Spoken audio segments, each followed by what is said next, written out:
बंदर मामा बना रहे थे आम के नीचे खाना। लड़ा हुआ था पेड़, आम से उसको मिला बहाना। खूब गिराए आम, पेड़ से अब मैं बदला लूंगा। आम के नीचे खाना इसको बनाने नहीं दूंगा। बंदर मामा ने जैसे ही दाल में छोंक लगाया, आम ने ऊपर से बर्तन में बड़ा आम गिराया। आम गिराकर पेड़ ने बंदर से अपना बदला ले लिया। कविता की पंक्तियां शब्दों से मिलकर बनी हैं। शब्द क्रम से लगे हैं तथा इनका स्पष्ट अर्थ भी है। ये वाक्य हैं। भाषा की प्रधान इकाई वाक्य है। वाक्यों के द्वारा ही हम अपने भावों और विचारों का आदान प्रदान करते हैं। वाक्य एक शब्द का भी हो सकता है और अधिक का भी। यदि कोई थका हुआ व्यक्ति केवल एक शब्द पानी कहे तो हम इसी शब्द से समझ जाते हैं कि उस व्यक्ति को पानी चाहिए। इस प्रकार के एक शब्द वाले वाक्य केवल संदर्भ या परिस्थिति में ही अर्थ प्रकट कर सकते हैं। आमतौर पर पूर्ण वाक्य ही स्पष्ट अर्थ प्रकट करता है। शब्दों के सार्थक और व्यवस्थित समूह को वाक्य कहते हैं। वाक्यों के लिए सार्थक शब्दों का समूह होना और उनका एक व्यवस्थित क्रम में होना आवश्यक है। शब्द जब वाक्य में प्रयुक्त होते हैं तो उन्हें पद कहते हैं, जैसे संज्ञा पद, क्रियापद आदि। वाक्य के अंग: पहला उद्देश्य, दूसरा विधेय। उद्देश्य: वाक्य में जिसके बारे में कुछ कहा जाए उसे सूचित करने वाले शब्द या शब्दों को उद्देश्य कहते हैं। हरी पुस्तक पढ़ रहा है। एक बूढ़ी औरत सब्जी बेच रही थी। दुर्घटना स्थल पर लोगों की भीड़ लगी थी। उपर्युक्त वाक्यों में हरी, एक बूढ़ी औरत और लोगों की भीड़ के बारे में बात कही जा रही है, अतः ये उद्देश्य हैं। वाक्य का कर्ता ही उद्देश्य कहलाता है। उद्देश्य कभी कभी एक शब्द का होता है, जैसे ऊपर के पहले वाक्य में हरी। उद्देश्य कभी कभी एक से अधिक शब्दों का होता है, जैसे ऊपर के दूसरे और तीसरे वाक्यों में एक बूढ़ी औरत और लोगों की भीड़। जिन शब्दों का प्रयोग उद्देश्य की विशेषता बताने के लिए किया जाता है वे उद्देश्य का विस्तार कहलाते हैं। एक बूढ़ी और लोगों की, क्रमशः औरत और भीड़ उद्देश्य की विशेषता बता रहे हैं। ये उद्देश्य के विस्तार हैं। इस प्रकार कर्ता के विशेषण भी उद्देश्य के अंतर्गत आते हैं। विधेय: वाक्य में उद्देश्य के बारे में जो कुछ कहा जाए उसे विधेय कहते हैं। विधेय में कर्म, क्रिया, क्रिया विशेषण आदि सम्मिलित रहते हैं। ऊपर के वाक्यों में पुस्तक पढ़ रहा है, सब्जी बेच रही थी, दुर्घटना स्थल पर भीड़ लगी थी, विधेय हैं। वाक्य में उद्देश्य को अलग करने के बाद जो कुछ भी रह जाता है वह विधेय कहलाता है। विधेय का भी विस्तार होता है। विधेय का विस्तार क्रियापूरक कर्म, कर्म विस्तार और क्रिया विशेषण आदि से होता है। उदाहरण: पीली साड़ी पहनी हुई महिला उस ओर गई है। मेरी माताजी आज आ जाएंगी। रोहित फुटबॉल का मैच देखने गया है। अयोध्या नरेश दशरथ एक प्रतापी राजा थे। शाहरुख खान एक श्रेष्ठ अभिनेता हैं। वर्तनी एवं वाक्य रचना की सामान्य अशुद्धियां।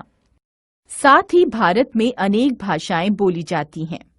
हिंदी भाषा में जैसा बोला जाता है वैसा लिखा जाता है, परंतु भारत की प्रमुख भाषा होने के कारण क्षेत्रीयता तथा गलत उच्चारण के कारण लिखते समय अशुद्धियां होती हैं।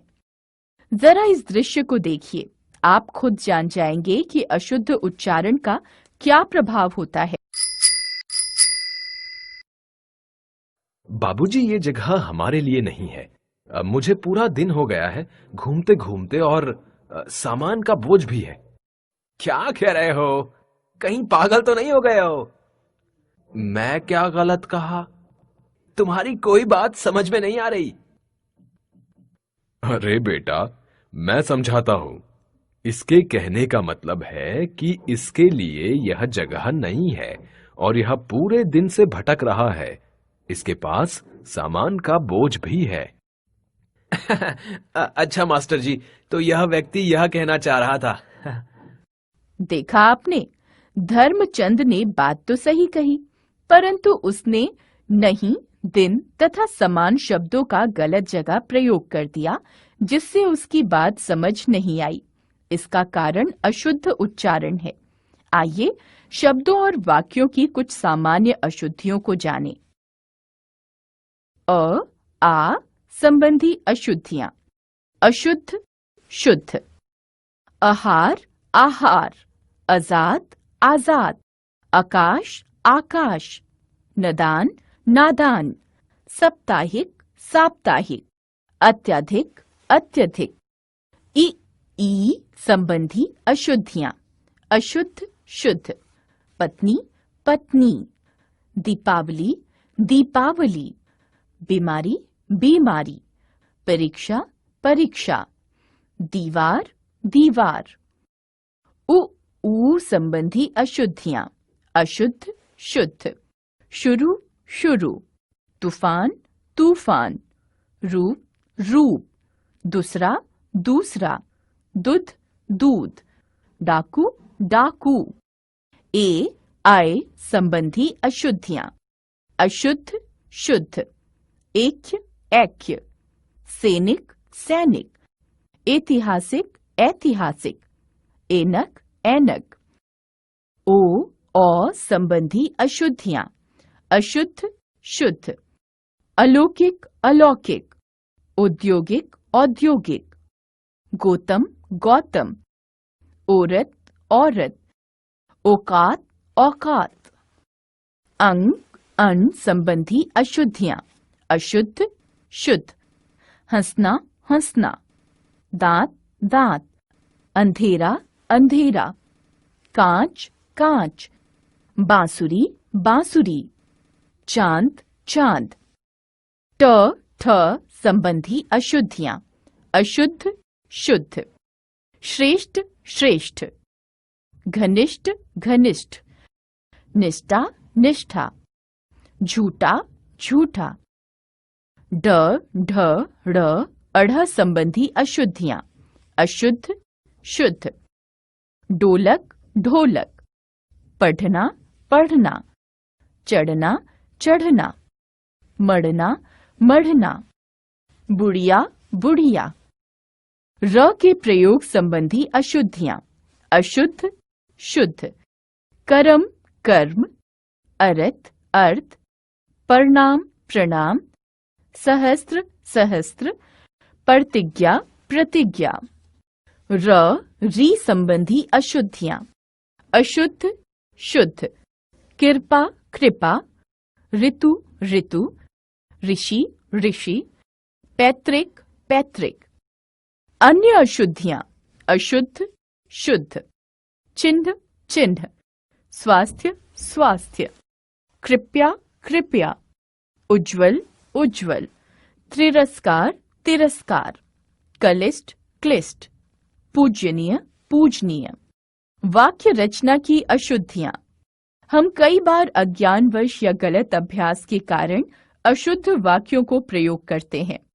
वाक्य रचना की अशुद्धियों का मुख्य कारण होता है व्याकरणिक नियमों की सही जानकारी न होना। शुद्ध वाक्यों के गठन में दो बातें महत्वपूर्ण हैं, पदक्रम और अन्विति। किसी भी वाक्य में पद या शब्द जिस क्रम में आते हैं उसे पदक्रम कहते हैं। सभी भाषाओं में पदक्रम अलग अलग होता है। हिंदी वाक्य में पहले कर्ता, कर्म एवं अंत में क्रियापद आते हैं। अन्विति का अर्थ है परस्पर मेल। वाक्य में प्रयुक्त पदों में लिंग, वचन, पुरुष के स्तर की क्रिया के साथ अनुरूपता होना ही अन्विति है। नीचे कुछ अशुद्ध वाक्यों के शुद्ध रूप दिए जा रहे हैं। अशुद्ध, शुद्ध। उसकी दीदी दिल्ली में रहते हैं। उसकी दीदी दिल्ली में रहती है। हमारी अध्यापिका बड़ी विद्वान है। हमारी अध्यापिका विदुषी है। उसका प्राण निकल गया। उसके प्राण निकल गए। उसने संतोष का सांस लिया। उसने संतोष की सांस ली। सैनिक कमर कसा बैठा है। सैनिक कमर कसे बैठा है। अनेकों लोगों ने उसे पकड़ा लिया। अनेक लोगों ने उसे पकड़ लिया। तितली के पास सुंदर पंख होते हैं। तितली के सुंदर पंख होते हैं। कोई फल वाले को बुला दो। किसी फल वाले को बुला दो। कृपया कर हमारी मांग मान लें। कृपया हमारी मांग मान लें। गरम गाय का दूध पीना चाहिए। गाय का गरम दूध पीना चाहिए। बच्चों ने अच्छे काम करे। बच्चों ने अच्छे काम किए। बच्चे को काट कर गाजर खिलाओ। गाजर काट कर बच्चे को खिलाओ। वहां कोई लगभग 100 लोग थे। वहां लगभग 100 लोग थे। मैं मेरे घर जा रहा हूं। मैं अपने घर जा रहा हूं। मेरे को भी आइसक्रीम चाहिए। मुझे भी आइसक्रीम चाहिए। गिरीश मुझसे पेन मांगा। गिरीश ने मुझसे पेन मांगा। शनिवार के दिन स्कूल बंद रहेगा। शनिवार को स्कूल बंद रहेगा।